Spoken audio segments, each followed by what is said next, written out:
네, 오늘 성경 말씀 보시겠습니다. 출애굽기 6장 14절부터 27절까지 말씀입니다.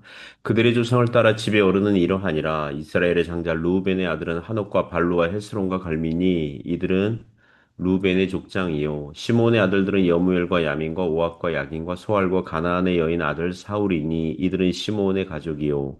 레위 아들들의 이름은 그들의 족보대로 이러하니 게르손과 고압과 무라리요. 레위의 나이는 37세였으며 게르손의 아들들은 그들의 가족들을 림니와 시므이요 고핫의 아들들은 아므람과 이스알과 헤브론과 으시엘이요 고핫의 나이는 133세였으며 무라리의 아들들은 마홀리와 무시니 이들은 그들의 족보대로 레위의 족장이요 아므람은 그들의 아버지의 누이 요게벳을 아내로 맞이하였고 그는 아론과 모세를 낳았으며 아므람의 나이는 137세였으며 이스할의 아들들은 고라와 네벡과 시그리요 우시엘의 아들들은 미사엘과 엘사반과 시드리요 아론은 암미 나답의 딸 나손의 누이 엘리세바를 아내로 맞이하였고 그는 나답과 아비후와 엘라살과 이다마를 낳았으며 고라의 아들들은 아실과 엘가나와 아비아사비니 이들은 고라자 사람의 족장이요 아론의 아들 엘라살은 부디엘의 딸 중에서 아내를 맞이하였고 그는 비느하스를 낳았으니 이들은 레위 사람의 조상을 따라 가족의 어른들이라 이스라엘 자손을 그들의 군대대로 애굽 땅에서 인도하라 하신 여호와의 명령을 받은 자는 이 아론과 모세요. 애굽 왕 바로에게 이스라엘 자손을 애굽에서 내보내라 말한 사람도 이 모세와 아론이었더라. 예, 아멘.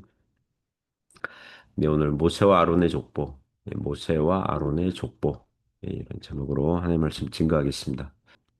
오늘 본문은 레이지파 후손으로 있는 모세와 아론, 즉 그 이스라엘 이 출애굽 지도자로 하나님께서 이제 세우신 두 사람의 족보를 간단하게 소개합니다.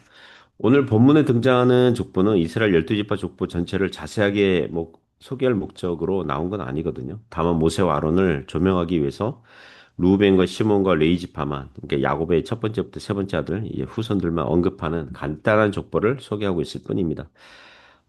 이 족보에도 하나님의 교훈들이 있으니 그 은혜를 나누길 원합니다. 오늘 설교의 요지는 이 족보에는 하나님의 은혜가 담겨 있다. 하나님의 은혜가 담겨 있다는 것입니다.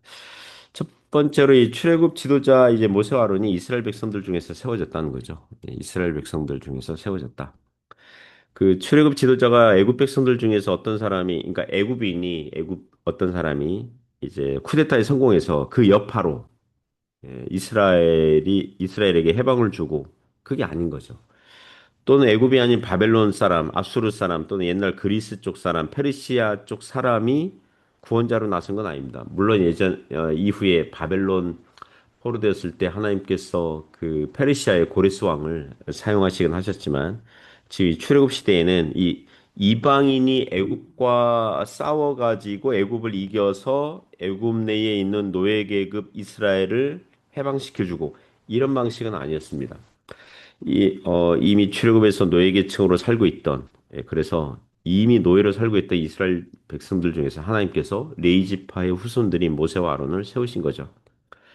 그리고 그들은 군사훈련을 하거나 반군 활동을 하면서 쿠데타로 애굽을 이겨서 출애굽한 게 아닙니다. 오직 순전히 하나님의 명령을 모세와 아론이 바로 왕에게 전달했을 뿐이며 모든 재앙과 기적과 역사는 하나님께서 강한 손으로 행하심으로 발생하게 된 줄 믿습니다.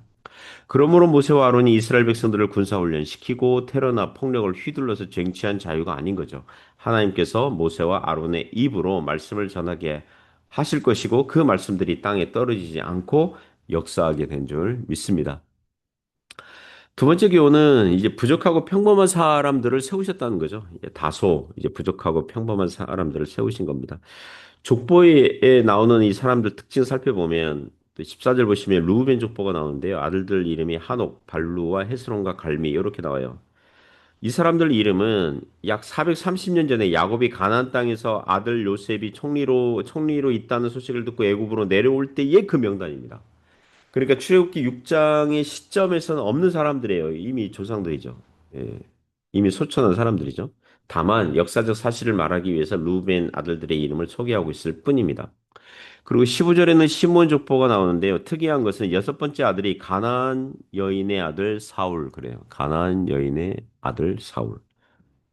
그러니까 어떻게 보면 첩을 가나안 그러니까 이방 여인을 드렸는데 거기서 나온 아들. 그죠? 예. 그러니까 이방 여인이라도 야곱의 아들과 결혼하고 아들을 낳으니 그 아들이 이스라엘 백성이 되었더라. 그러니까 이방인의 구원의 이 모습이 살짝 여기서 예, 나오는 거죠. 그 16절부터는 레이지파가 나오는데요. 이거 강조하려고 하는 거죠. 이 본문에서. 그 후손들 이름 열거하는데 눈에 띄는 장면은 20절 보시면 아론과 모세의 아버지와 어머니를 소개하거든요. 아므람은 그들의 누이 요게벳을 아내로 맞이하였고 그는 아론과 모세를 낳았으며 아므람의 나이는 137세였으며 이렇게 나오는데요.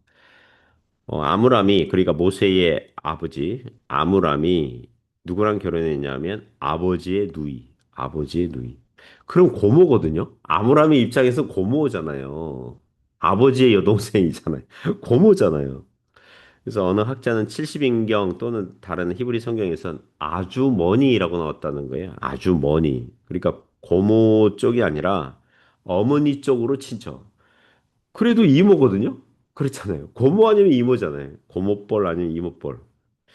물론 이때는 아직 고모나 이모와의 혼인을 반대하는 법은 뭐 이렇게 명시적으로 나오지 않았지만 나중에 레위기서 18장부터 20장까지 가시면 거기 가면 하나님께서 모세에게 고모와 이모와 결혼할 수 없다. 예. 어떤 사람이 고모랑 또는 이모랑 결혼할 수 없다. 이 근친 결혼 금지 이 율법을 하나님께서 모세에게 말씀하시거든요.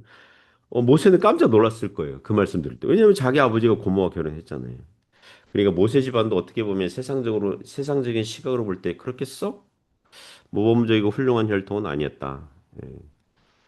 물론 그들의 조상 아브라함도 자기 아내가 그 이복 누이였잖아요.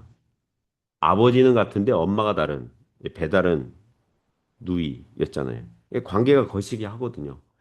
어떤 면에서 우리나라 유교 문화 입장에서 그들의 족보를 보면 이거는 썩 좋게 볼 수 없는 그런 족보인 거죠. 그런데 그런 족보, 다소 부족하게 보이는 그런 가문에서 출애굽 지도자 모세와 대제사장 아론을 세우신 거죠.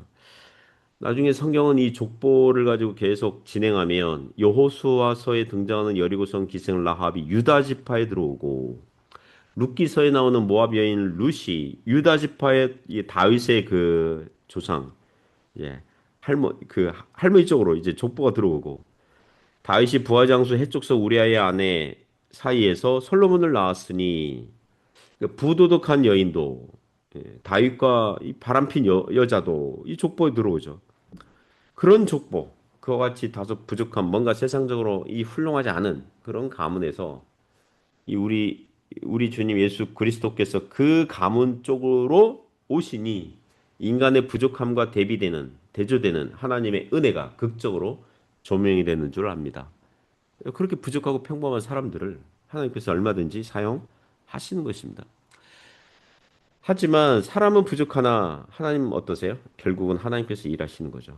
부족한 사람을 사용하시는 거죠. 사람은 부족하지만 하나님께서 일하시죠. 본문의 족보는 모세와 아론 중에서 특히 대제사장으로 세워진 아론의 이 집안을 많이 이렇게 조명하거든요. 23절 보면 아론은 그 네 명의 아들들을 낳아요. 나답과 아비우와 엘르아살과 이다말 이렇게 낳습니다. 그리고 아론의 아들들 중에 엘르아살이 비느하스를 낳았다 이렇게 간단하게 말합니다. 결론적으로 얘기하면 나답과 아비후는 그 이후로 안 나와요. 나답과 아비후는 그 후손들이 안 나와요. 나중에 이다말은 이제 나올 건데 여기 나답과 아비후는 레위기서 10장 가면 성막에서 제단 불이 아닌 다른 불로 향을 피우다가 불에 타 죽는 재앙을 당하게 될 거예요. 그래서 그들의 자손들이 안 나와요.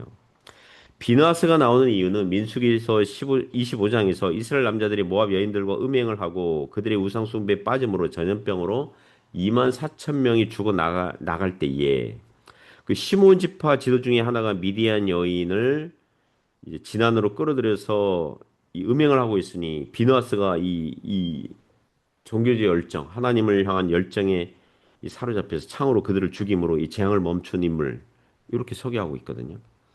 그리고 24절 보면 고라의 아들들이 나오는데 고라는 레이지파 고핫의 아들 이사할의 아들인데요. 이 고핫 자손은 이 나중에 출애굽 성막을 이제 건설하면 법궤랑 금촛대 그러니까 성막 안에 있는 소프트웨어 같은 그런 중요한 이 거룩한 물건들을 옮기는 역할을 합니다. 그러나 친척 아론이 대제사장 맡았잖아요. 그러니까 아론 집안이 대제사장, 이 제사장 집안 같은 걸 보고 시기해가지고 이 자기들 맡은 하나님께서 부여하신 그런 일도 굉장히 그 거룩한 일인데 이 아론 집안을 시기해가지고 그래서 이 대적해가지고 나중에 땅 지진이 나서 죽게 되는 인물입니다. 그런데 놀라운 것은 고라는 그랬는데 그 후손들 아버지 죄에 동참하지 않은 이 아들들은 살아남아요. 그래서 나중에 모세와 솔로몬 시대에 성전 문지기 찬양대 뭐 이런 봉사하게 됩니다. 그래서 바로 이 생존한 고라의 아들들 이름이 소개되고 있습니다. 참고로 나중에 사무엘 선지자가 이제 고라의 후손이죠. 고라 자손의 출신입니다. 이와 같이 부족한 제사장 집안이라도 몇몇 아들들은 불순종과 불신앙으로 죽어 나갔지만 그래도 하나님께서 신실한 자손들을 일으키셔서 하나님 나라를 섬기게 하신 줄 믿습니다. 그러므로 사랑하는 성도 여러분, 우리도요, 쓰러지고 넘어질 때가 있습니다. 예, 좌절하고 낙심할 때가 있고요. 믿음이 늘 좋고 강한 것 같은데 약하고 퇴보하고 막 그럴 때 있어요. 예, 그럴 때 있습니다. 우리 자신을 바라보면 우리의 처해진 상황과 조건들을 보면 좌절하고 실망하고 넘어질 때 있어요. 그러나 그때마다 그 손 못 잡고 만져야 되는 거죠. 거친 세상에서 실패하거든 그 손 못 자국 만져라. 예수 그리스도 안에서 우리를 부르신 하나님께서 우리로 하여금 신앙의 달리기를 끝까지 할 수 있도록 인도하실 것이고 최후 승리를 얻도록 인도하실 겁니다.